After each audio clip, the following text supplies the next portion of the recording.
The church doors swung open with a creak that echoed like a warning. And there I was, stepping into the lavish wedding venue in upstate New York, feeling like the odd man out in a sea of straight couples and conservative families. As the only openly gay guy among 200 guests, I clutched my invitation tighter, my heart pounding not from excitement but from the unspoken tension I'd carried for years. And then, in the shadowed alcove behind the altar, I overheard the groom, my childhood best friend, Ethan, whispering desperately into his phone. "I can't do this, Jake. I love you, not her. But if I back out now, my family will disown me." I froze, my blood turning to ice. Ethan, the golden boy from our small-town Ohio roots who'd climbed the corporate ladder in Manhattan, was about to marry Sophia, his high-society fiancée, in a ceremony that screamed old money perfection. We'd been inseparable since grade school. Sleepovers, shared secrets, the kind where you think you know everything about each other. But this revelation hit like a freight train, unraveling the fabric of our friendship in an instant. I backed away quietly, my mind racing. Should I confront him? Pretend I heard nothing? The wedding was in 3 hours, and the weight of his secret pressed on me like a vice. As guests milled about, sipping champagne under crystal chandeliers, I spotted Ethan's parents, Mr. and Mrs. Harlan, beaming with pride. They were pillars of their evangelical community back home, the kind who donated to anti-gay marriage campaigns while preaching family values. Ethan had always navigated that world carefully, dating girls in high school, excelling in sports, never giving them a reason to doubt his path. I, on the other hand, had come out at 18, facing their subtle disapproval, the averted eyes, the pointed sermons during holiday dinners. Now, knowing Ethan's truth, I felt a surge of empathy mixed with anger. How long had he been living this lie? And who was Jake? I slipped into the groom's suite, feigning a need to wish him luck. Ethan was there, adjusting his tie in the mirror, his face pale despite the tailored tuxedo that made him look every bit the perfect husband to be. "Alex, man, you made it," he said, pulling me into a hug that lingered a second too long. His eyes darted to the door, as if expecting interruption. "Everything okay?"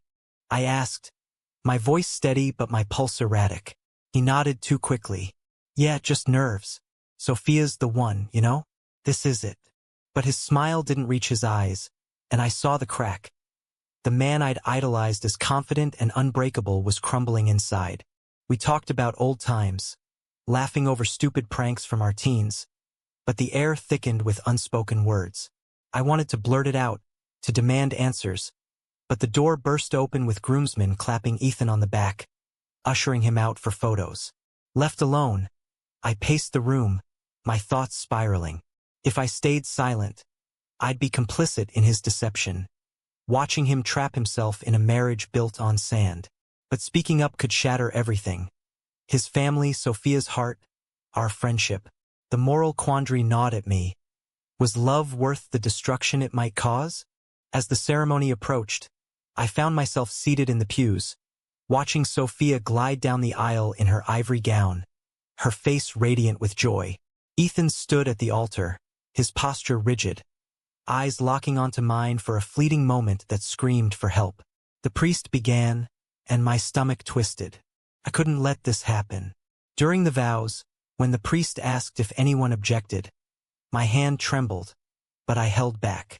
The rings were exchanged, the kiss sealed, and applause erupted. It was done, or so I thought. That night at the reception, under twinkling lights in the grand ballroom, Ethan pulled me aside during a slow dance. "Walk with me," he muttered, leading us to the garden. The cool evening air did nothing to ease the tension. "I know you heard," he said flatly, his voice breaking. "The call. To Jake." I nodded, unable to feign ignorance. "How long, Ethan? And why hide it?" He sank onto a bench, head in hands. "Since college. Jake's my colleague.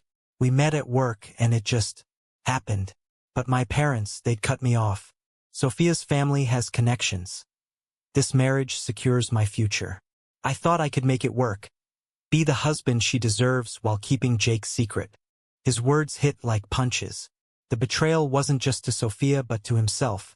to me as his friend who'd shared my own struggles. "You're destroying lives," I whispered harshly, "including your own." He looked up, tears glistening. "What choice do I have? Come out now, and I lose everything: job, family, respect."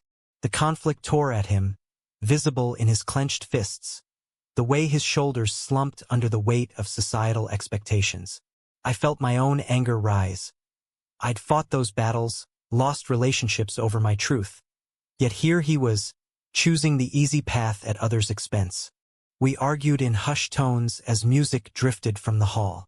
Ethan defended his choices, citing his father's heart condition, his mother's fragile faith. "They raised me to be this man," he said. "Breaking that would kill them." But I pushed back.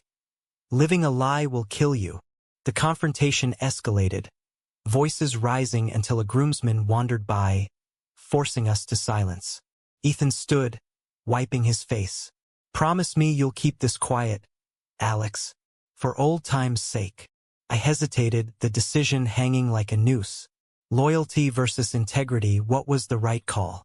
Back inside, I watched Ethan dance with Sophia, her laughter genuine, his forced. The cake was cut, toasts raised, but I couldn't shake the dread. As the night wore on, I cornered Jake's number from Ethan's abandoned phone. A risky move, driven by a need to understand. Texting him anonymously, I learned more.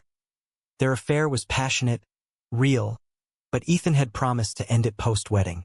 Jake was heartbroken, ready to expose everything if pushed. The web of deceit grew, and I realized my silence made me part of it. By dawn, as guests departed, Ethan approached me again, his eyes pleading. "You get it, right? The pressure." I shook my head. "No, I don't, because I chose truth over comfort." Leaving the venue, I felt the first cracks in our bond, knowing this secret would either bind us or break us forever. The days following the wedding blurred into a haze of unanswered calls and mounting guilt. I returned to my apartment in Brooklyn, the city noise a stark contrast to the polished facade of Ethan's new life. Sophia and Ethan honeymooned in the Maldives, posting picture-perfect updates on social media. Beaches, sunsets, captions dripping with forever love. But I knew the truth, a festering wound that kept me up nights. Should I tell Sophia, confront Ethan's family, or let them unravel on their own? A week later, Ethan texted, "Need to talk. Meet at our old spot." Our old spot was a dingy bar in Queens where we'd nursed heartbreaks in college. I arrived first, ordering a whiskey to steady my nerves. He showed up disheveled, honeymoon tan clashing with his haunted expression.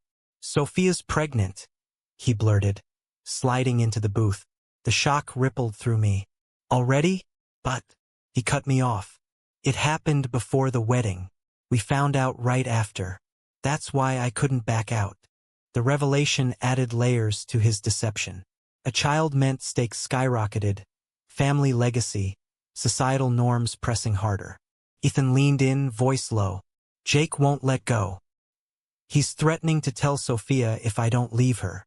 His eyes searched mine for sympathy, but I felt only frustration. "You created this mess, Ethan. Cheating, lying. It's not just about you anymore." He slammed his fist on the table, drawing stares. "You think I don't know that? My whole life is a performance. Dad's church, Mom's expectations. I was supposed to be the success story, not the disappointment." We delved deeper into his inner turmoil. Ethan confessed nights of panic attacks, questioning his identity since adolescence, but burying it under achievements. Coming out would mean losing my inheritance, my job at the firm. They're conservative as hell. I shared my own story. The rejection from my parents initially, the freedom that followed. "It's worth it," I insisted, but he shook his head. "Not everyone has your strength, Alex. Some of us are cowards."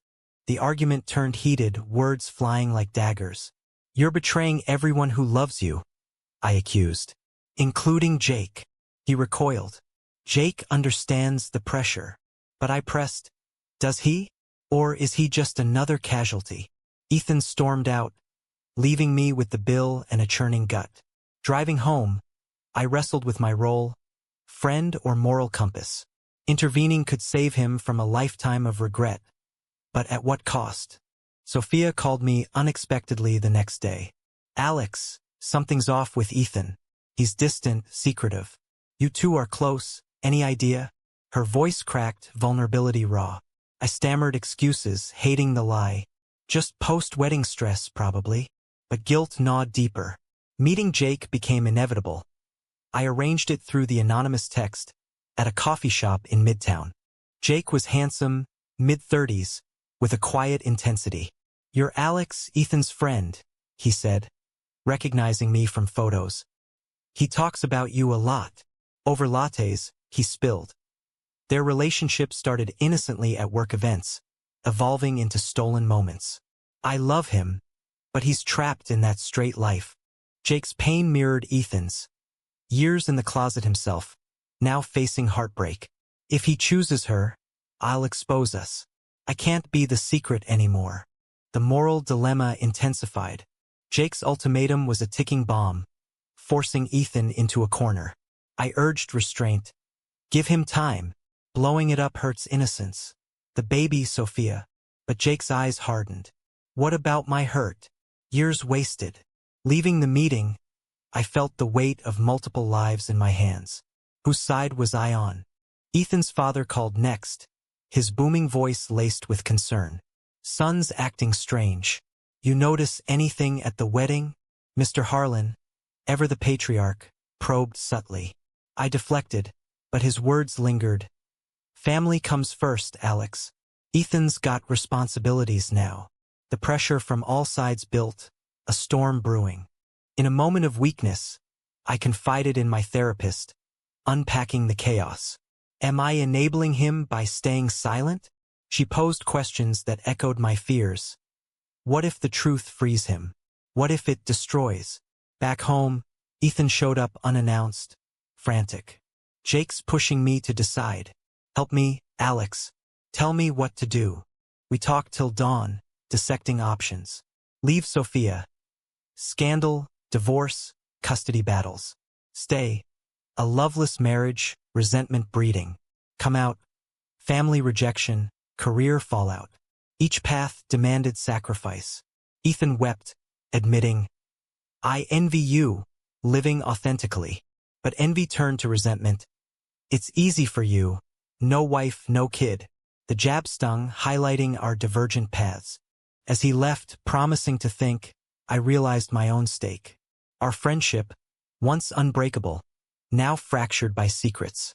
The next day, Sophia invited me to dinner, oblivious. Sitting across from the happy couple, Ethan's eyes begged silence while Sophia chatted about nursery plans. The tension was palpable, a powder keg waiting for a spark. That night, Jake texted me, "It's done." I told her. Panic surged. Rushing to their apartment, I found chaos. Sophia in tears, Ethan packing. "How could you?" she screamed. Ethan turned to me, accusation in his gaze. "You knew." The betrayal hit home, relationships shattering like glass. The fallout was immediate and brutal, like a hurricane ripping through carefully constructed lives. Sophia, red-eyed and furious, hurled questions at Ethan in their upscale Manhattan loft, her voice echoing off marble floors. "An affair? With a man? And you let me marry you knowing this?" Ethan stood silent, shoulders slumped, as I hovered awkwardly by the door, an unwilling witness. "I tried to fight it," he murmured finally. "For us. For the baby." But Sophia's laugh was bitter. "Fight it? You dragged me into your lie." She turned to me, betrayal etching her features. "You knew, Alex, at the wedding, and said nothing." Guilt crashed over me. My silence, meant to protect, had amplified the damage. "I wanted him to tell you himself," I said weakly, but excuses fell flat. Sophia stormed out, slamming the door, leaving Ethan and me in stifling silence. "This is your fault," he whispered hoarsely. "If you'd kept quiet." I shot back, "No, this is on you." Years of denial. The next morning, news spread like wildfire. Sophia confided in her sister, who told their parents, old money elites with zero tolerance for scandal. By noon, Ethan's phone buzzed with furious messages from his own family. Mr. Harlan called, voice thunderous. Is it true? You're one of them. Ethan, pale, confirmed. The line went dead, followed by a text. Don't come home. You're no son of mine. The disownment was swift, a knife to the heart. Ethan's mother followed, sobbing. How could you do this to us? To God. Isolated, Ethan crashed at my place, a shell of his former self. We argued endlessly about next steps. I should fight for Sophia, he said one night, staring at the ceiling. For the family. But I challenged. At what cost? More lies. His inner conflict raged. Love for Jake clashing with duty to his unborn child. Societal shame weighing heavy. Jake arrived uninvited, adding fuel. Choose me, he demanded. We can build something real. Ethan wavered, torn between passion and obligation. Sophia's family lawyers served papers within days. Divorce proceedings, custody demands. She's painting you as unfit, the attorney warned Ethan. The courtroom loomed, a battleground for moral judgments. Ethan's firm placed him on leave, whispers of instability circulating. Career in jeopardy, finances strained. He faced the harsh reality of coming out in an unforgiving world. I supported him through therapy sessions, where he unpacked decades of repression. Dad's sermons made me hate myself, he admitted. I thought marriage would fix it. The sessions unearthed pain but also growth, tentative acceptance. Yet backlash mounted. Old friends distanced themselves. Social media buzzed with rumors. One post from a cousin. Disgusted. Family values matter. In a desperate bid, Ethan met his parents at a neutral cafe. Mr. Harlan arrived stone-faced, Mrs. Harlan teary. This is a phase, his father insisted. Get help. Repent. Ethan pushed back. It's who I am. I love Jake. The words hung, shattering illusions. His father stood. Then you're dead to us. The rejection crushed Ethan, leading to a breakdown that night. Sobs racking his body as I held him. Was it worth it? He asked. I had no answer. Sophia, meanwhile, reached out to me privately. I need to understand, she said over coffee. Her anger had softened to hurt. Did he ever love me? I nodded. In his way, but not fully. We discussed the baby's future, her fears of single motherhood. I won't keep him from the child, she vowed, showing grace amid pain. But custody hearings loomed, experts debating Ethan's lifestyle impact. Jake's impatience grew. If you go back to her, I'm out, he ultimated during a tense dinner at my apartment. Ethan exploded. You forced this. Now everything's ruined. The fight escalated, Jake storming off. Alone, Ethan confessed doubts. Maybe I made a mistake. The back and forth tormented him, decisions flip-flopping. A turning point came at the first court date. Sophia testified calmly, Ethan fidgeting. The judge's questions probed deep. Mr. Harlan, explain your infidelity. Ethan bared his soul. I was scared. Of myself, of losing everything. Vulnerability humanized him, but damage lingered. Post-hearing, he met Jake in the park. I choose you, he said finally. But I fight for my kid. Jake embraced him. A fragile victory. Yet costs mounted. Ethan's inheritance gone. He sold assets. Moved to a modest apartment. Social circles shrank. Invitations dried up. I watched his transformation. From polished executive to authentic man. But scarred. Our friendship strained under the weight.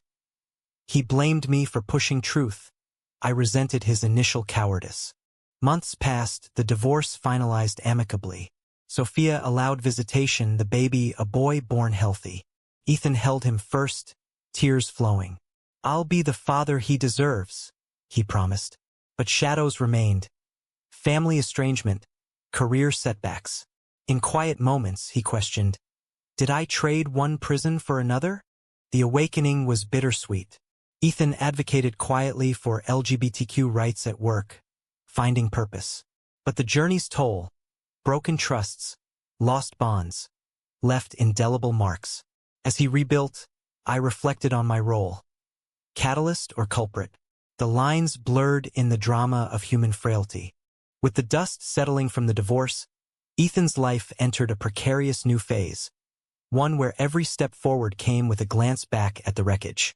He and Jake moved in together, a cozy brownstone in Brooklyn symbolizing fresh starts, but the ghosts of betrayal lingered. "This feels right," Ethan said one evening, cooking dinner, yet his eyes betrayed uncertainty. The baby, little Noah, became the anchor, weekly visits filled with tentative joy, but Sophia's guarded demeanor reminded him of the pain inflicted. Work proved thornier. Reinstated but demoted, Ethan faced colleagues' whispers, opportunities vanishing. "They're scared of the gay drama," he confided bitterly. Networking events turned awkward, old allies averting eyes. The societal backlash was subtle but stinging, lost promotions, excluded from client dinners. "I thought New York was progressive," he lamented. I nodded, sharing stories of my own discriminations, but his fall from grace hit harder, privilege stripped away. Family reconciliation attempts faltered. A letter to his parents went unanswered. Holidays passed in isolation. Mrs. Harlan reached out once, voice trembling. "I pray for you daily," but Mr. Harlan's influence loomed, unyielding. The moral chasm widened, Ethan's choices deemed sinful, unforgivable. "They'd rather I suffer in silence," he said, anger simmering into resolve. Jake's support wavered under pressure. Arguments flared over finances, Ethan's divided attentions. "You're still half in that straight world," Jake accused during a heated night. "Custody meetings, playing house with Sophia." Ethan fired back, "That's my son." "You knew the deal."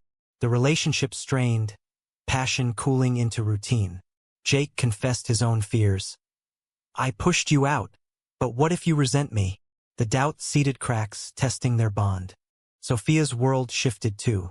Raising Noah alone, she leaned on her family, but their judgment lingered. "You should have seen the signs." Therapy helped, but scars remained. "Meeting me for updates," she admitted. "I missed the man I thought he was."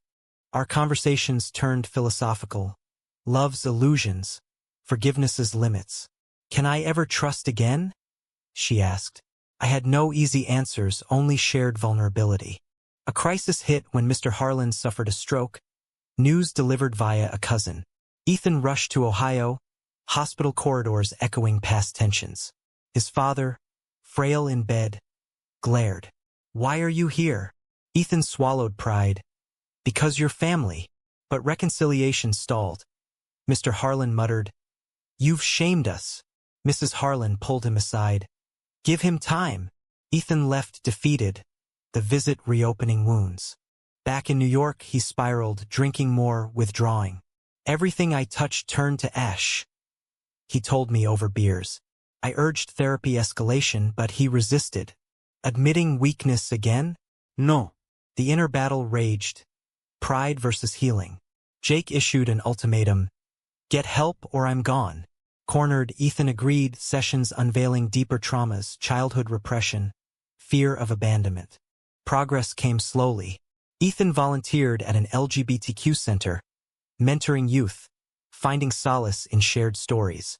"I see myself in them," he said, a spark returning. Career-wise, he switched firms, embracing authenticity over status. Lower pay, but I sleep better. The trade-offs accumulated, lost luxuries for gained freedom. Noah's first birthday brought convergence. Sophia hosted a small gathering, inviting Ethan and, surprisingly, me. Tension hummed as Jake stayed home, respecting boundaries. Watching Ethan hold his son, Sophia softened. "He needs his dad." A tentative co-parenting truce formed, built on mutual respect amid hurt. But betrayal's echoes persisted. Jake discovered old texts from Ethan to Sophia, post-divorce niceties misinterpreted. "You're still in love with her," he yelled. Ethan denied, but the fight escalated, Jake packing bags. "I can't compete with your past." Ethan chased him down the street. "Don't leave. This is real." Jake paused, torn. "Prove it." The reconciliation demanded vulnerability, Ethan opening fully, no more secrets. As months turned to years, Ethan reflected on the journey's price. Friendships mended sporadically, some lost forever. I paid dearly, he admitted, but I'd do it again for truth. I watched his growth, our bond evolving into something deeper, brothers in resilience. Yet challenges loomed. Societal shifts helped. Marriage equality firm, attitude softening, but personal battles endured. Ethan's advocacy grew, speaking at events, facing hecklers. Why hide who you are? He'd challenge, echoing his own awakening. In quiet moments, doubt crept. Was the pain justified? Families healed fractionally. Mrs. Harlan visited once, meeting Jake awkwardly. I don't understand, but I love you, she said. Mr. Harlan remained distant, a lingering ache. The story's fabric wove tighter, threads of loss and gain intertwining. Ethan's choices rippled outward, forcing others to confront biases. Sophia dated again cautiously. Jake and Ethan strengthened, therapy bridging gaps. But the initial shock's shadow lingered, a reminder of decisions' domino effects. Years compressed into milestones, each carrying the echo of that fateful wedding day. Ethan, now fully out and partnered with Jake in a committed relationship, navigated fatherhood with growing confidence. Noah, toddling into preschool, called him Daddy E, a nickname born from co-parenting harmony with Sophia. Their interactions, once laced with resentment, evolved into respectful alliance. We've both lost and gained, Sophia said during a park playdate, watching Noah laugh. Ethan nodded. The kids are glue. Professionally, Ethan thrived in a new role at a progressive nonprofit, advocating for LGBTQ workplace rights. The demotion sting faded, replaced by purpose. I traded suits for impact, he joked, but fulfillment shone through. Jake, supportive, built his own career, their home a sanctuary amid chaos. Yet, anniversaries triggered reflections, the wedding date a somber marker. Family ties mended unevenly. Mrs. Harlan's visits increased, tentative acceptance blooming. Grandma loves you, she'd tell Noah, eyes misty. Mr. Harlan, post-stroke, softened marginally, allowing phone calls.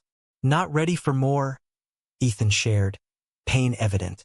The generational divide persisted, a testament to ingrained prejudices. Social circles reformed. Old friends returned, apologies offered. We were wrong.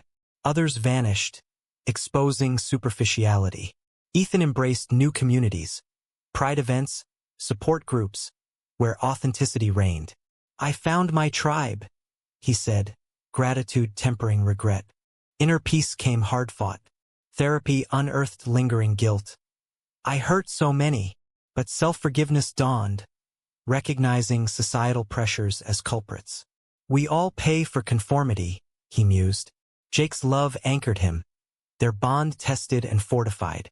A pivotal moment arrived at Noah's 5th birthday party. Sophia invited Ethan's parents, a bold bridge. Mr. Harlan attended reluctantly, observing Ethan and Jake interact with Noah. Tension peaked during cake cutting. Mr. Harlan pulled Ethan aside. I don't agree, but the boy's happy. That's something. Not full acceptance, but a crack in the wall. Ethan wept later. It's a start. The journey's costs tallied high. Divorced, disowned temporarily, career rerouted. Friendships fractured, trusts rebuilt painstakingly. Sophia found love again, marrying a kind man who embraced her past. You taught me resilience, she told Ethan at her wedding. A smaller affair, irony not lost. Reflecting with me over coffee, Ethan pondered. Was the truth worth the storm? I countered. Look at you now, Free. Our friendship, scarred but stronger, endured. You pushed me, he admitted. Saved me, really? As life stabilized, Ethan authored a memoir anonymously, detailing struggles to inspire others. Reviews praised its raw honesty, sparking debates on authenticity versus obligation. Readers messaged, your story changed me. Yet, in quiet nights, doubts whispered. Had silence preserved peace, or amplified suffering?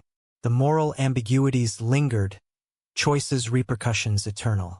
The tale closed not with resolution but evolution, humans flawed, societies shifting. Ethan, Jake, Sophia, Noah. Lives intertwined, forever altered by one man's awakening. But was Ethan's decision to pursue his true self, despite the widespread pain it caused, ultimately the right one?